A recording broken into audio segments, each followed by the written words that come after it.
Hello, welcome everyone.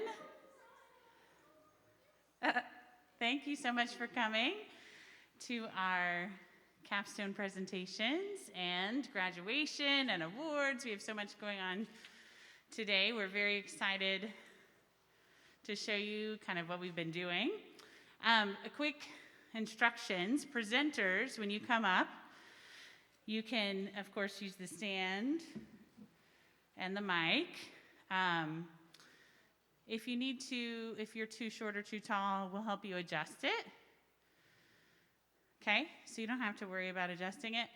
And you guys can take your masks off to present, and we'll just disinfect the mic between presenters. Does that sound like a plan? All right. And you see on the program where you are, the only presenter that I know is not here is Alma. Okay, so Serafina, you're after Patrick. Does that make sense? Patrick, you'll skip Alma. So after Patrick, you'll go. Okay, and then at the end of the day, just so that I don't forget, take home all your art and your portfolios and your bags that are lined up, and I have empty bags for you to just go around and shop for your art, okay? And your projects. Anything that's left here, we'll assume you are not, that you are not interested in keeping. Although, if you take it home and not keep it, that would even be easier. So, thank you. Okay, well, we will get started on our capstone presentations because I know we want to get through everything quickly. So our first presenter is Jocelyn Ezel telling us about Lao Tzu.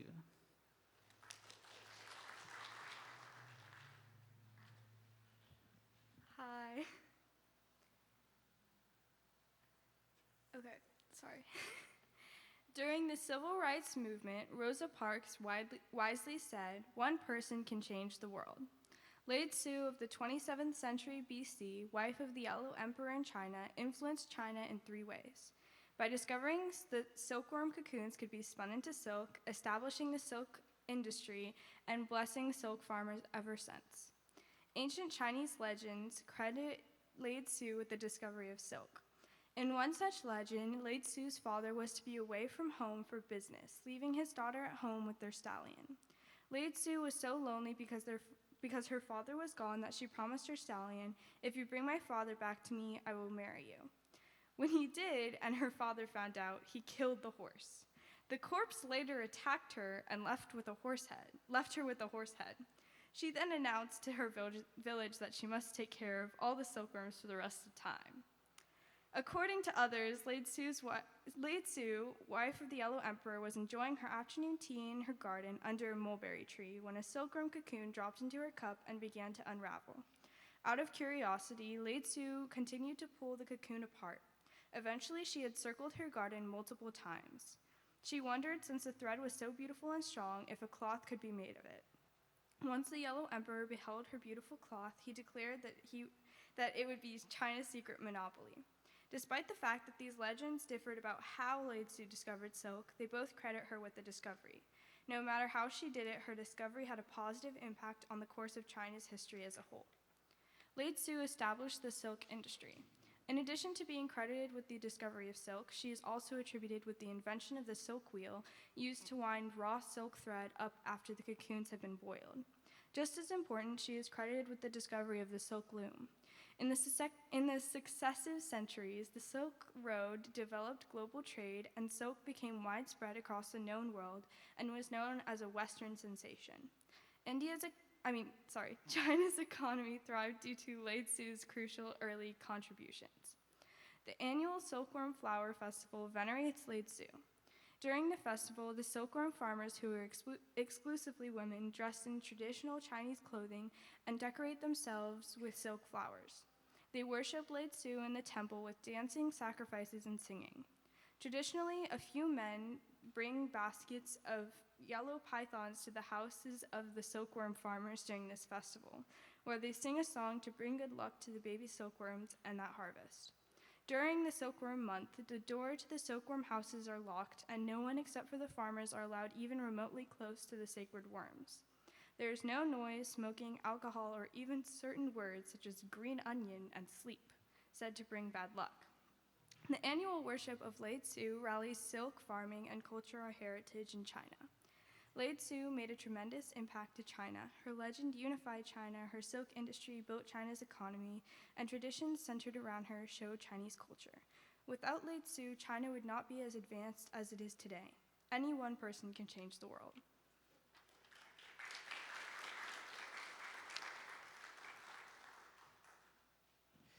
Thank you so much, Jocelyn.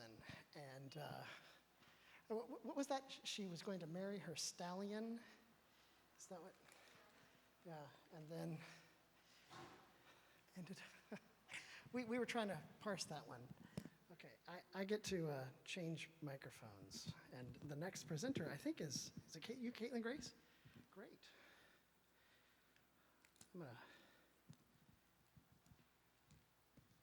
I'm gonna get this workflow all done.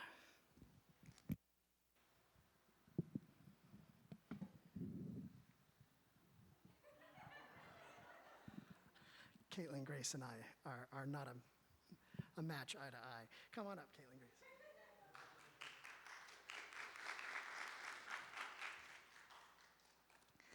Now my heart turns this way, and that as I think what the people will say, those who shall see my mountains in years to come, and who shall speak of what I've done, proclaimed Hatshepsut.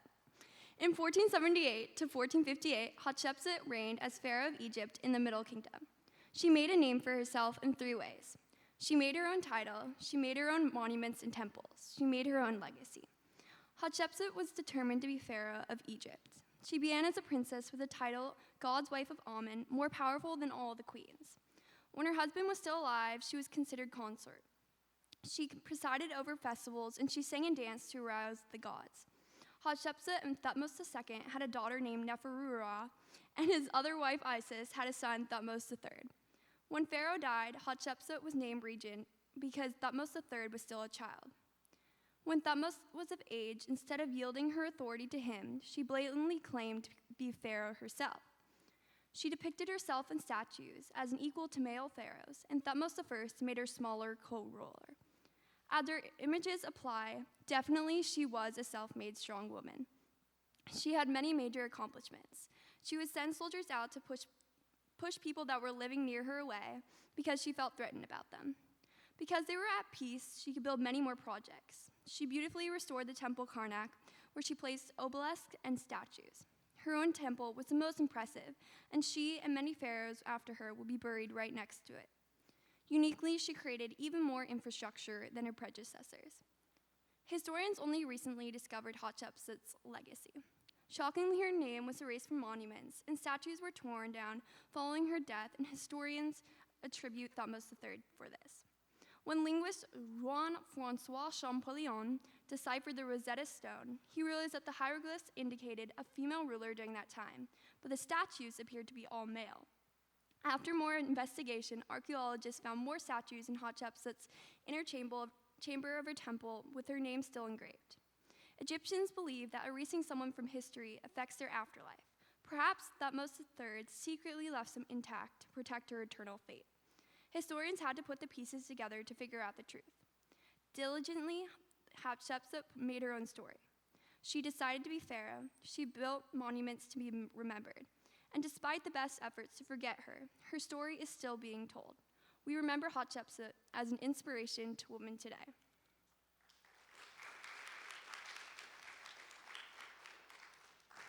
Thank you so much. And Mars, I'll meet you up at the front. We'll learn about Socrates.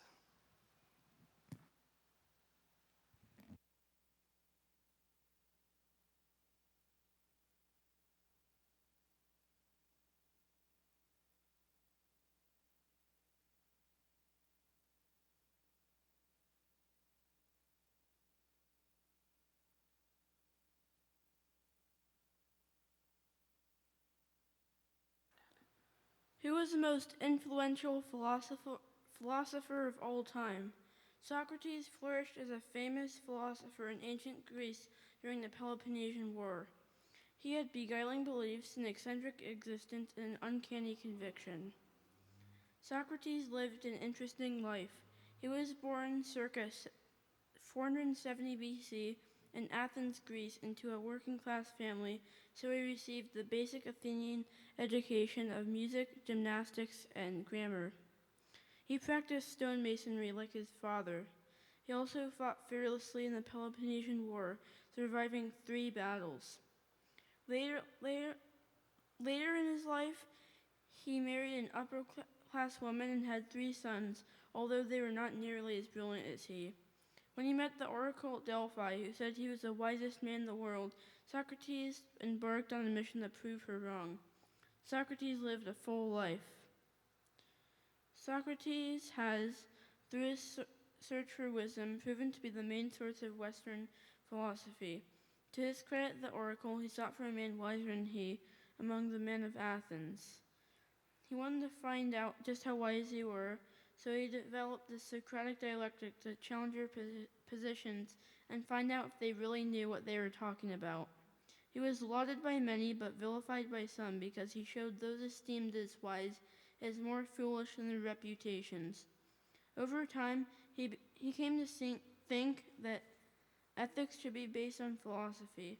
When it came to ruling a country, he thought that philosophers should be kings, but he frowned upon democracy, theocracy, and tyranny.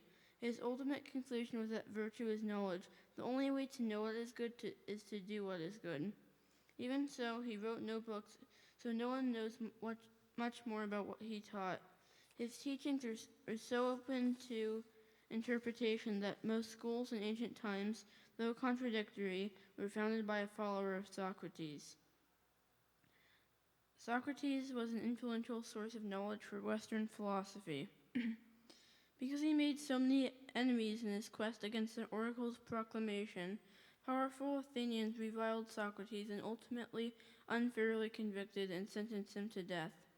The court condemned him for his method, accusing him for both corrupting the youth of Athens and fostering impious beliefs. Rather than accepting the litigative assistance of a friend, he chose to lead his own defense.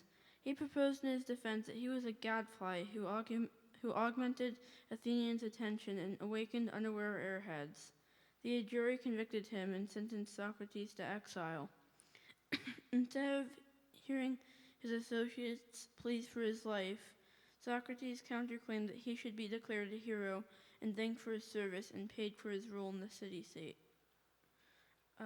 The jury was not amused. Socrates was sentenced to drink a mixture of poison and hemlock, and he willingly did so. The first great philosopher of Greece had an untimely death. Socrates had interesting ideas, a varied life, and an unfair trial. His ideas and methods have proven extremely effective because they are still used today. Socrates was the most influential philosopher of all time.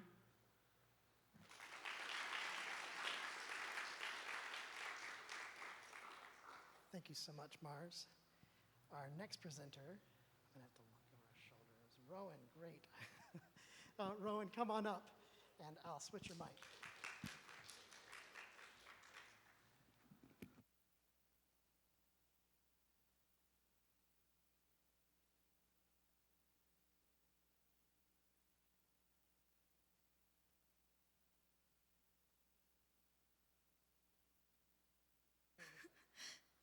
Thinking the talking of the soul with itself, Plato pursued philosophy which drove him to understand the universe, his soul's desire.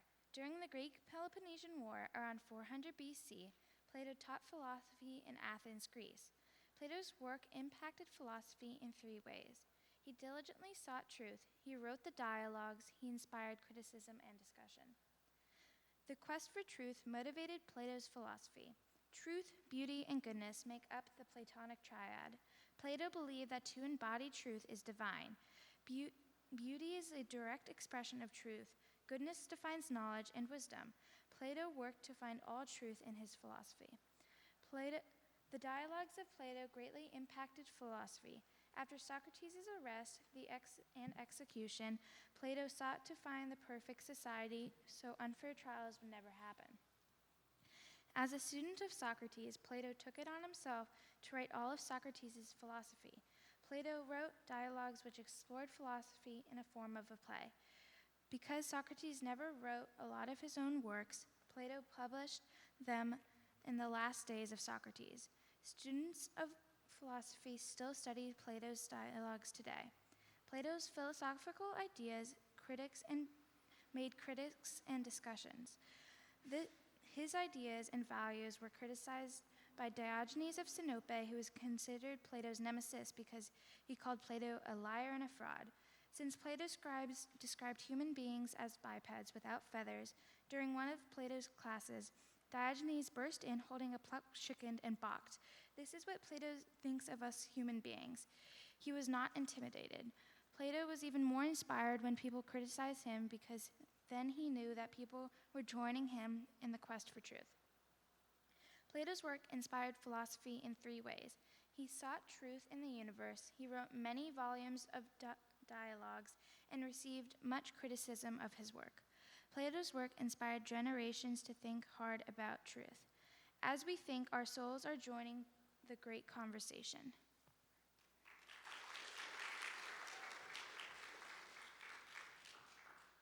Thank you so much, Rowan. Oh, there was more, Rowan. Sorry, I missed it. All right, Kayvon, will you tell us about another Greek philosopher, Aristarchus?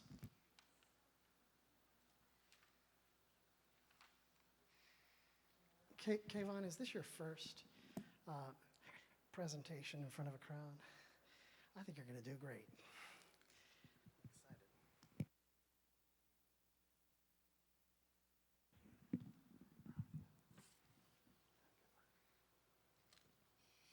Aristarchus, who discovered that the Earth was not the center of the universe, but rotates around the sun.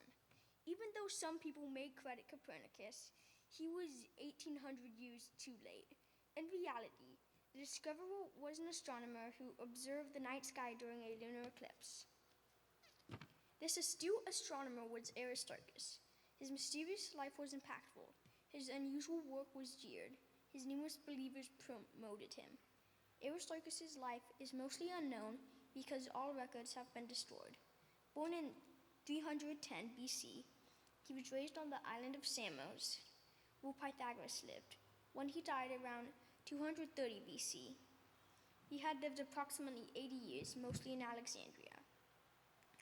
Around 270 BC, Aristarchus was in the prime of his life when he wrote a bounty of books, most of which were lost over time. Aristarchus was called a mathematician, even though he was actually an astronomer.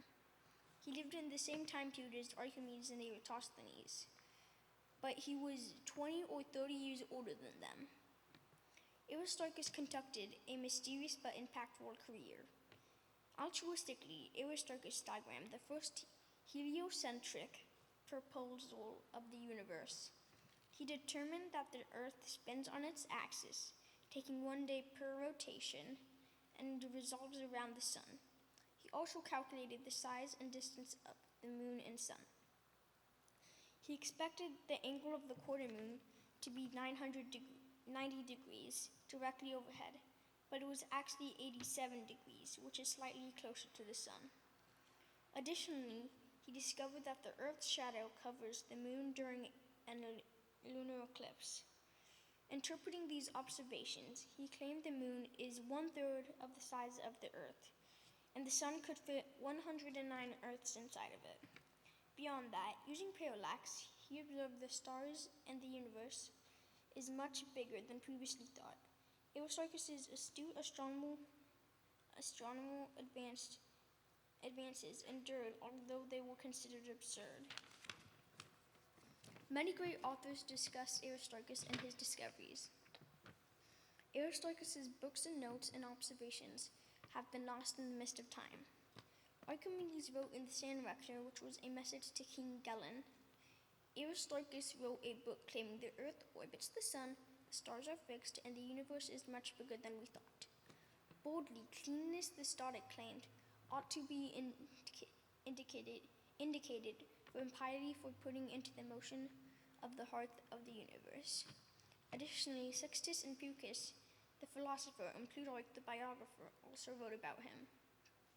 In 1543, Copernicus's acknowledgement to Aristarchus's discoveries in his book on the revolutions of the heavenly spheres.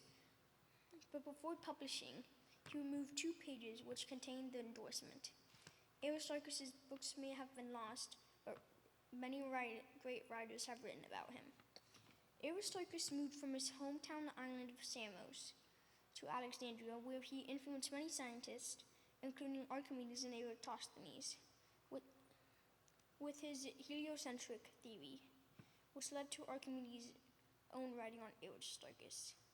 His discovery was right. So again, who was the astronomer who discovered the universe was heliocentric? Aristarchus did.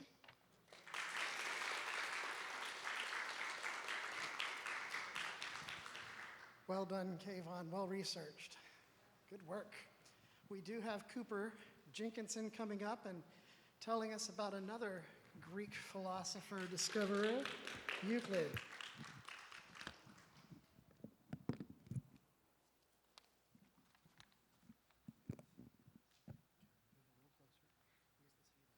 Okay.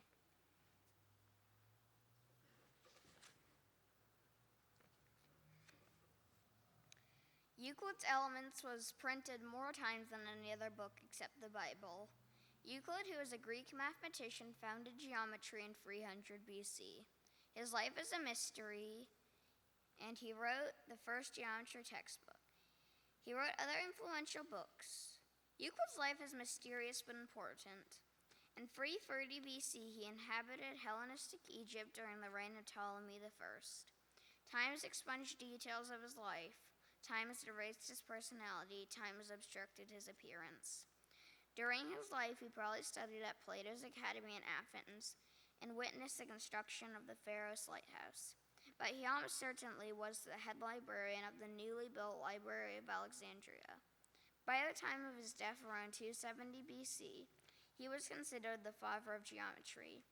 Though his life story was washed away by time, Euclid changed math permanently. In the Elements, Euclid astutely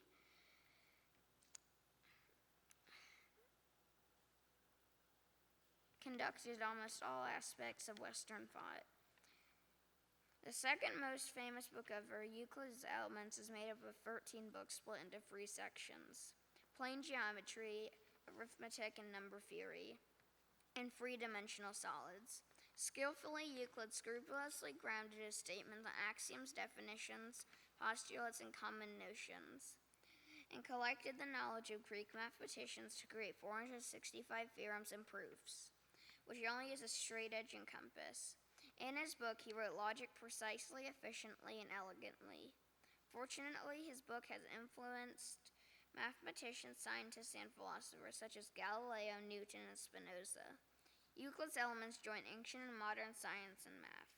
Euclid wrote other works which influenced other fields. Besides the Elements, he published Data, Division of Figures, Phenomena, Optics, and a dozen other works which are half lost, such as conic sections, logical fallacies, and porisms. In optics, Euclid discussed a theory of vision and the behavior of light using geometry. Unfortunately, he was wrong about one thing. He thought eyes emitted light, but really they take in light. Additionally, he wrote spherical astronomy, which calculated the location of heavenly objects in the celestial sphere. Enduring until today, his work is the basis of art perspective, astronomical methods, and celestial navigation. Besides mathematics, his many other books inspired other disciplines. Euclid's life is unknown. The Elements is the key geometry text. His other books were influential. Without Euclid, geometry would not exist in its current form. As math and science developed, all other fields stemmed from Euclid's work. Only the Bible had more impact than Euclid's Elements.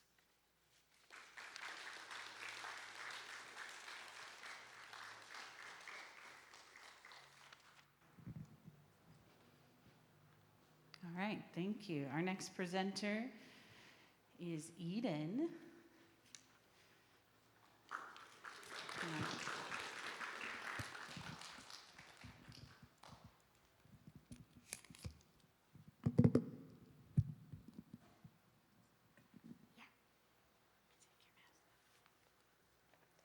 Risking her life, dining with the king, saving the Jews. During the exile, Esther, who was an ordinary Jewish woman, married the Persian king Xerxes I. In the right place at the right time, God used Esther to save the Jewish people. She miraculously became queen. She wisely intervened for the Jews. She inspired the Feast of Purim. Surprisingly, out of hundreds of young women, Esther was chosen to become queen. Esther was beautiful, obedient, and cooperative. She was given 7 maids who gave her ointment and treatment, all serving on different days. In the palace, the maids allowed her to celebrate Sabbath and let her be a vegetarian. Meanwhile, while Esther was getting special treatment, she kept secret that she was a Jew. After a year of luxurious treatment, Esther was presented to the king. When the king and Esther were having dinner, the king fell in love with her. Queen Esther must have been chosen for a reason. Esther saved the Jews from elimination. Refusing to bow to Haman, the grand vizier, Mordecai offended him greatly. Haman plotted to kill Mordecai and all the Jews. Haman went to the king and yelled, "The Jews are not following the laws that you have signed. Let me help you get rid of them." The king agreed with the plan. Haman cast lots to decide what day he would kill the Jews. The chosen day was 13th of Adar. Triumphantly, Haman built gallows for Mordecai, whom he thought would soon be hanged. When Mordecai informed Esther of the devastating plan, he wept and wore sackcloth out of grief. Esther felt helpless. She could not appear before the king unsummoned. It was against the law, and she hasn't been summoned for 30 days. Esther looked up and urged Mordecai, "If I perish, I perish, and go and don't eat for 3 days. At the end of the 3rd day, I'll go to the king." At the end of the 3rd day, Esther knew it was time for her to stand up for what's right. Esther walked on the carpet down the hall to the king's throne room. The king was amazed to see Esther boldly walking toward him. The king held out the golden scepter to Esther, which indicated she may speak to the king. Esther asked the king and Haman to have dinner the following night. While they feasted, Esther finally asked the king, "Why do you want to kill me and my people?" The king stood up and yelled, "Who would ever want to do such a thing?" Esther pointed at Haman. "Have Haman hanged on the gallows," he proclaimed, "and I will let your people defend themselves." Queen Esther's bravery had saved the Jews. To honor Queen Esther, the Jews began celebrating Purim. It is an enormous feast on Adar 14th, which fell on March 16th this year. The Jews celebrate the values that Esther held when she saved the Jews, like courage, bravery, and standing up for what's right. Jews dress up in costumes, share food, and have a feast together. They also read, recite, or act out the story of Esther. During Purim, they give money to charity and help the poor. The Jews remember Queen Esther by celebrating Purim every year. Queen Esther was chosen for a reason. She saved the Jewish people. The Jews honor Queen Esther during the Feast of Purim. According to his benevolent plan, God used Esther in a special and important way. Just as God used Queen Esther, he can use anyone for good. Who knew that risking her life to host a dinner party for the king would save the Jewish people? Before you sit down, Eden, can you stand here for one more minute? So Eden has to leave early, so I want to go ahead and tell you now that Eden receives a special prize. She has mastered all of the English grammar memory work for the year. So give her a hand for that. And since you have done that memory mastery, you get M&Ms. And in addition to that, Eden actually memorized the most memory work for our memory-a-thon. So She gets a jar of peanut butter M&Ms. Congratulations.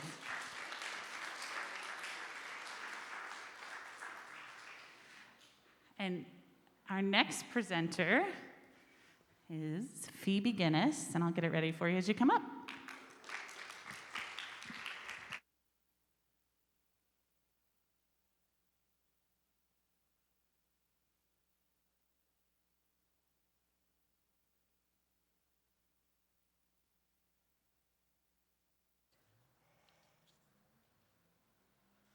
Hi. No genius has ever existed without some touch of madness. This quote by Aristotle perfectly describes Archimedes. Archimedes, who was a mathematician, engineer, physicist, astronomer, scientist, and inventor, lived in Syracuse his whole life from 287 BCE to 212 BCE. He demonstrated his ingenuity in three particular fields: his math, science, and inventions. Archimedes calculated new, different, and brilliant mathematical properties. He coined the method of exhaustion through using proof by contradiction. Starting with a circle, he constructed hexagons inside and around it, doubling the polygon's sides. He calculated their perimeters at each step, approximating the circumference of the circle. As the number of sides increased, so did his accuracy. When each polygon had 96 sides, he estimated that pi was 3.1416. Archimedes' infinite series calculates the quadrature of a parabola in a line as 4/3 the area of a corresponding inscribed triangle, with a common ratio of 1/4. Archimedes used the fascinating myriad of myriads, which is 100 million, to calculate how many grains of sand the universe could hold. Even though other mathematicians believed the number was too large to calculate, he identified the number as 8 vigintillion, or 8 times 10 to the 63rd power. Archimedes' math was impactful, established, and effective. Archimedes' principle was greatly beneficial and influential. He was tasked by King Hero II to determine whether the king's new crown was indeed the pure gold that he had given the goldsmith. Archimedes was not allowed to damage the crown in any way. Pondering his assignment for a while, he took a bath. He noticed when he got in that the water level rose. He immediately jumped up and ran naked through the streets shouting Eureka, supposedly at least. He had discovered buoyancy. When something is submerged in a fluid, an upward buoyant force is exerted on it equal to the weight of the fluid it moves. This principle is a law of physics that is fundamental to fluid mechanics. Archimedes' principle on buoyancy is legendary and useful. Archimedes created innumerable, incredibly interesting, and ingenious inventions. The claw of Archimedes, also called the ship shaker, was a defensive weapon with a crane-like arm and a metal grappling hook attached. It would drop, swing up to catch an enemy ship, lift it out of the water, shake, and throw it back down, damaging the ship. When King Hero II instructed Archimedes to construct a tremendous ship for luxury supplies and battle, Archimedes was faced with a problem: large ships leak. To solve the problem, he invented the Archimedes screw with a revolving blade inside a cylinder, which was turned manually to pump out the water that leaked into the ship. Following the creation, farmers used Archimedes' screw for irrigation. Possibly using mirrors, the heat ray is a parabolic reflector Archimedes designed to burn hostile ships. Soldiers would stand in a certain formation to reflect the sunlight from their shiny shields onto a ship. In modern times, many doubted its factuality, but MIT students experimented with 127 mirrors and successfully ignited fire. Archimedes constructed countless creative and crafty contraptions. Archimedes was extremely intelligent through his mathematics, scientific discoveries, and innovations. Although he was eccentric and even a bit crazy, these only made him more determined and therefore successful. To anyone with a great idea, just go for it.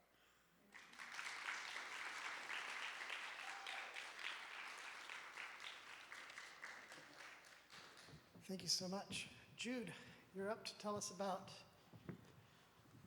Julius Caesar. Here, I'll trade you out.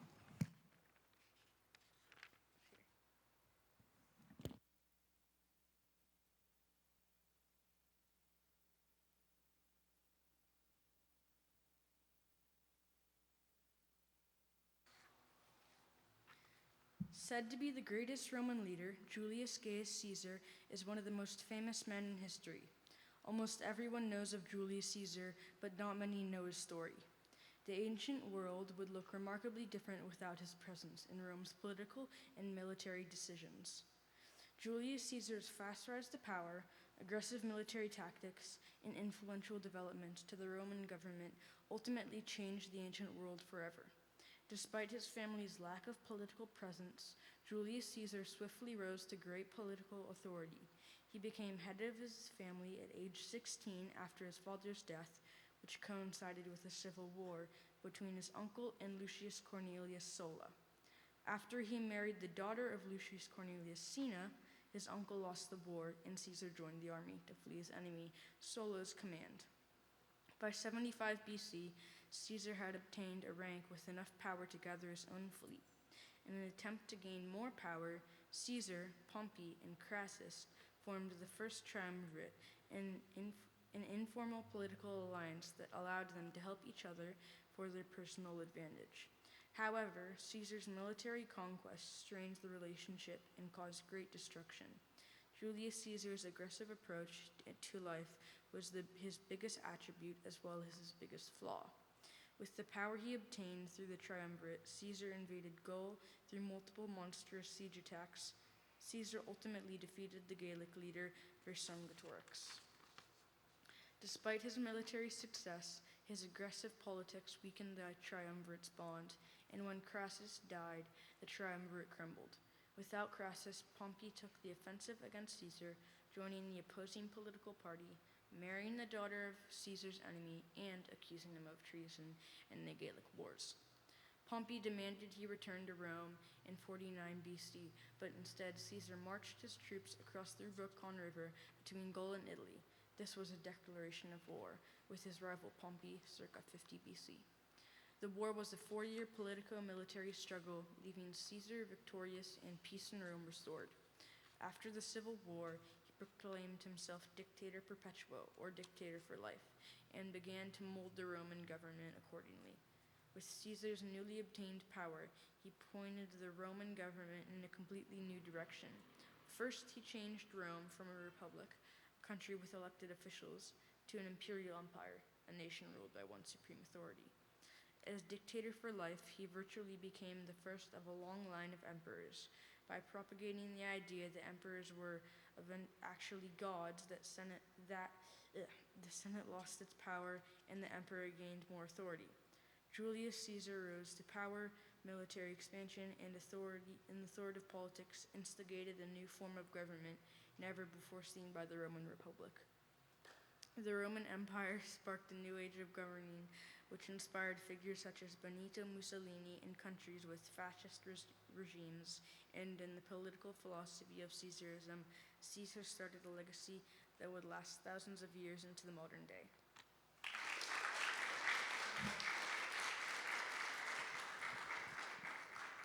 So Roman takeovers are a family affair. We're going to hear from Sabine now about Fulvia.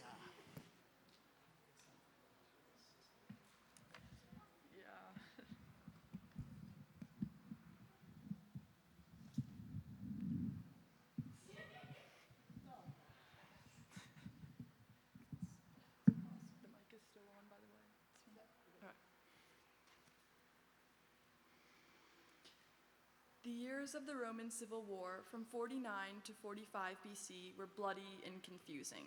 With complex alliances and even more complex assassinations, the greatest empire in the world was split in two. Through the confusion and anger, one woman rose to power. The biographer Plutarch famously described her as someone who wanted to rule a ruler and command a commander. Fulvia, known as the wife of Mark Antony, was in reality the second triumvirate's unofficial fourth member. Fulvia exercised a significant political influence through her rise to power, her marriage to Mark Antony, and her opposition to Octavian. Fulvia was born into the political dynasty of the Fulvi, which gave her political influence and attracted her first husband, Claudius Pulcher. Claudius was a renowned politician and gang leader who was later murdered by his political rival Titus Annius Milo. After his death, Fulvia dragged Claudius's body into the streets as a public show of her plan for vengeance. She used her political network and Claudius's gang's influence to have Milo exiled. After waiting out the minimum 10-month mourning period, Fulvia married once again. Fulvia convinced her second husband, Scribonius Curio, to shift political parties and rise to the position of tribune during their 2 years of marriage before his death. Fulvia continued to influence the Roman Empire and eventually the Second Triumvirate. Fulvia used her leadership among Claudius's gangs for the advantage of her third husband, Mark Antony. After Cicero, a politician and statesman, publicly criticized their marriage, Fulvia had him killed, then reportedly poked his tongue in retribution. Despite Cicero's hostility, the public saw Antony and Fulvia as a joint political force, who made significant decisions together. As the legal stepfather to Claudius's children, Antony was able to use Fulvia's gangs to take out his political opponents. After the assassination of Julius Caesar, his trusted friend, Mark Antony, used his popularity to dictate what laws the Senate passed. Soon, Antony formed the Second Triumvirate with Octavian and Lepidus, which gave Fulvia the arduous task of hindering Octavian's subsequent power play. The summit of Fulvia's intellectual prowess was the Perusian War. Fulvia was presumably a driving force behind the Second Triumvirate. So when Octavian made attempts to take individual credit for joint operations between him and Antony, his actions enraged Fulvia. With the help of Antony's brother Lucius, she declared war on Octavian.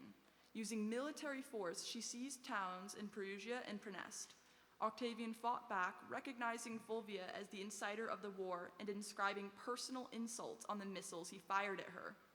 Eventually, he overtook Fulvia's army, but spared her life and Lucius's due to their relations to Antony, with whom he still had a begrudging alliance. Undeterred, Fulvia traveled to Greece to convince her husband to deploy troops against Octavian. Although Antony publicly denounced Fulvia's aggression, he began to prepare his forces. However, Fulvia perished suddenly from an unknown illness. Seeing an opportunity, Antony backed out of the attack and blamed the entire conflict on his late wife, Fulvia. Fulvia was ambitious and decisive, influencing her husbands, driving Mark Antony's political career, and waging war on the future first emperor of Rome. Her immense influence and political intellect are undisputable. As the first living woman to have her face on a Roman coin, Fulvia changed the public conception of women's abilities in politics and war. If it weren't for her early death, Mark Antony might have become the first emperor of Rome rather than Octavian.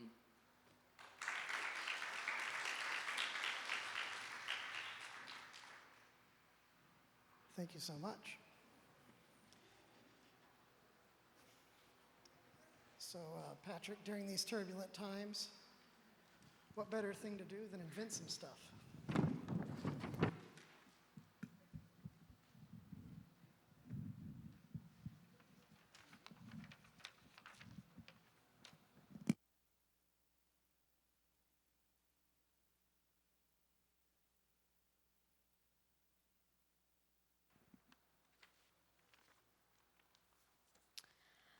Hello, my name is Patrick, and today I'm going to talk about Hero of Alexandria. Heron used wind power before wind power was cool. Heron of Alexandria, who was also called Hero, lived when the Greek Empire was at its peak. Heron was an incredibly influential innovator and inventor in ancient times. During his life, he contributed research and teaching, inventions in engineering, and mathematics and physics. Heron of Alexandria lived approximately from 10 to 70 AD and flourished in AD 62, 8 years before his death. His life is mostly an enigma. He spent most of his life in Alexandria, Egypt, which was the epicenter of science, engineering, philosophy, and math. He taught in the museum according to Greek Hellenistic tradition. Heron was known as a mathematician, inventor, and the great-great-grandfather of engineering. Fortunately, his writings were preserved in Babylonia, Egypt, and Greco-Rome. In his 60-year mysterious life, Heron contributed tremendously to many fields. Heron inspired innumerable innovative inventions. With his aeolipile, he used steam thrust, which spun a hollow sphere, which was the first steam-powered invention. Heron also invented the first vending machine, at which a worshiper slides a coin into a slot that falls into a pan, which tilts it, turning a lever, opening a valve, dispensing holy water. Surprisingly, Heron was the first person to invent a wind wheel, which he utilized for an organ, one of the first wind-powered machines. Heron enhanced the ancient theater by performing sound effects behind the stage, such as metal balls dropping on a drum for thunder, programming them with ropes and simple machines similar to the old-fashioned punch cards. One of his most famous inventions was Heron's fountain, a large syringe that used hydrostatic energy to blast a strong jet of water into the air. Heron created the first robot, a cart that followed a pre-programmed path to perform a 10-minute presentation for an audience. Heron's incredible engineering has left scholars awestruck for centuries. Heron contributed much to math and physics. Using the side legs and half of the perimeter, Heron developed a formula to calculate the area of a triangle. He coined many geometric terms and symbols. He calculated the volumes of three-dimensional solids and platonic solids. Heron's method uses iteration to approximate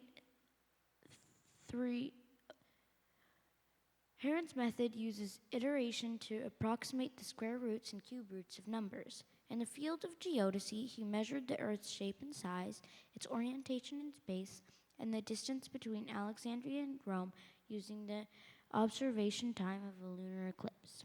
Eventually, he wrote a book on mechanics and optics, but some physics books were lost. In it, he mathematically described lifting heavy objects with pulleys, levers, and wedges. In the field of optics, he proved the shortest path between 2 points on the same side of a reflective surface. Heron's discoveries changed math and physics forever. Heron wrote and taught in Alexandria. He engineered with steam, water, and wind. He proved mathematical formulas. Heron harnessed sustainable energy and influenced future innovators to develop technology to what it is today. Heron used wind power before it was cool and steam power before it was hot. That concludes my presentation.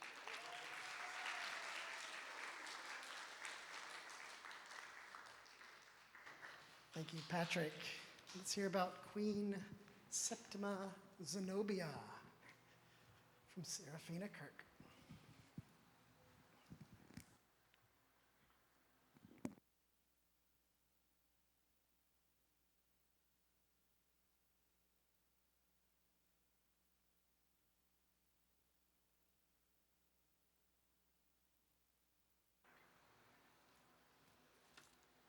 Okay.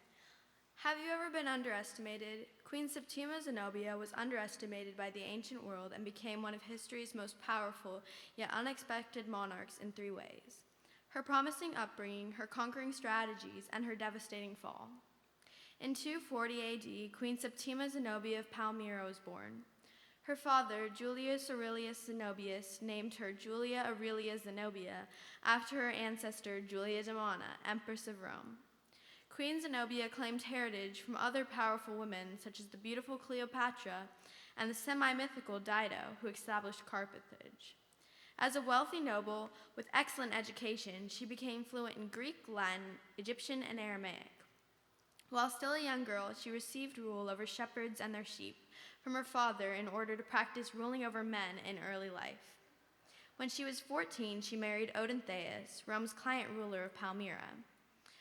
Her life set her up to become a great ruler, and still her opponents did not expect her to become a valid threat.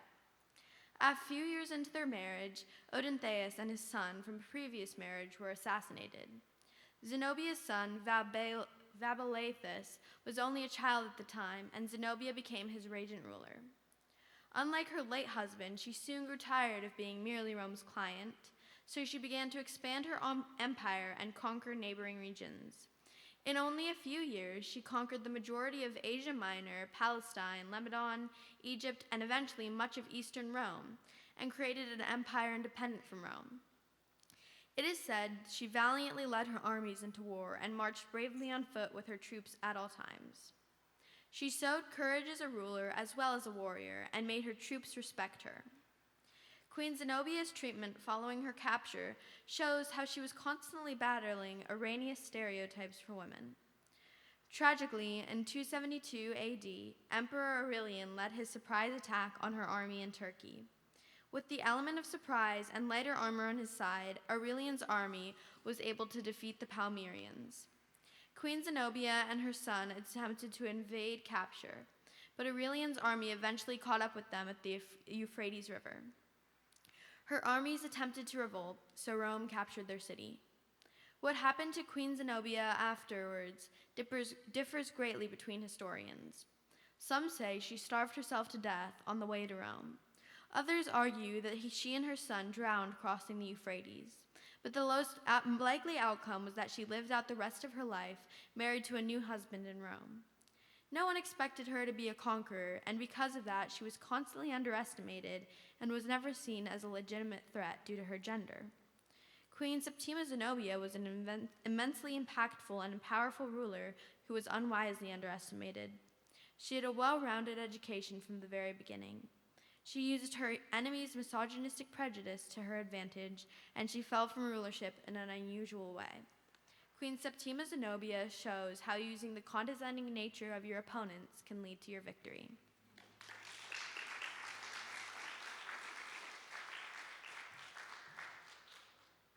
Thank you so much. Our final presentation is by Emmy Albert, Hypatia.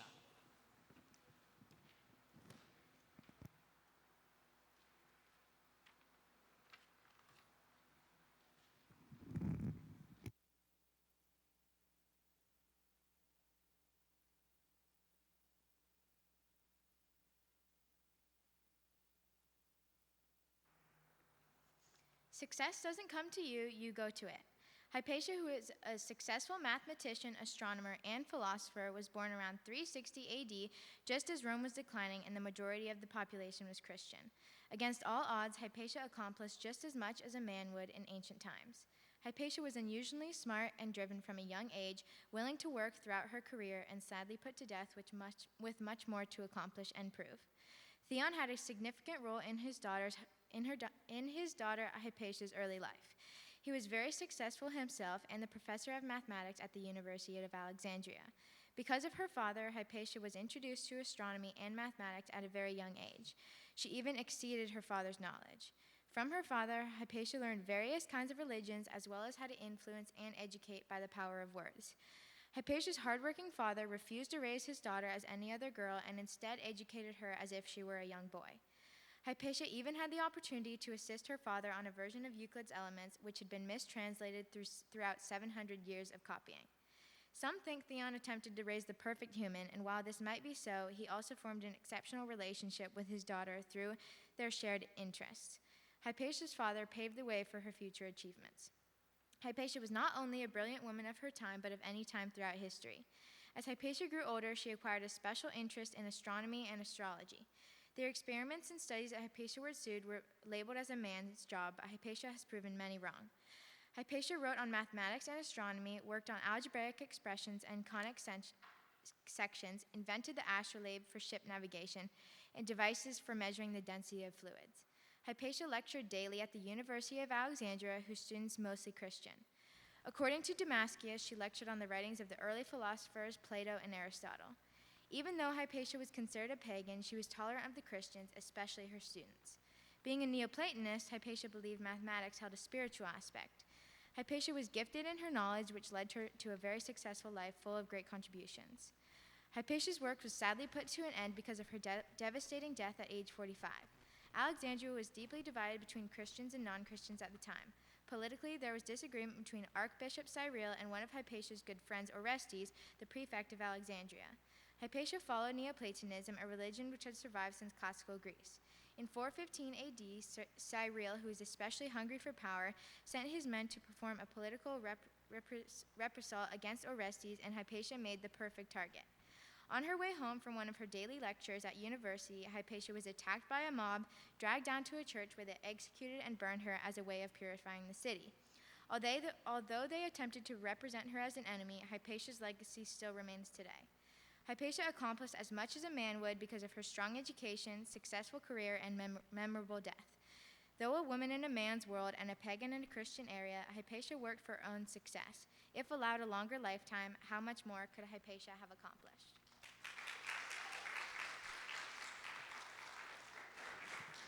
Let's give a big round of applause for all of these presenters. Boy, oh boy, their research and attention to detail and clear speaking, my goodness, these guys have done really well. I think you guys have really been remarkable today. Great. We could actually have probably TEDx, come and set up here, and we'd do just as well as anybody. I'm just so proud of you. That's a lot of material. That's 3,000 years of people out of, we, by the way, covered about 5, but skipped a bunch because, we had to get to writing pretty quickly.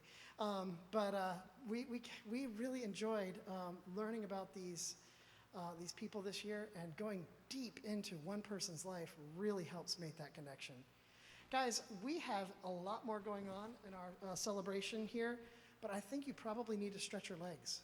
So take just a moment, stretch, look at each other, congratulate your daughter or son, and we'll get started in about 2 or 3 minutes.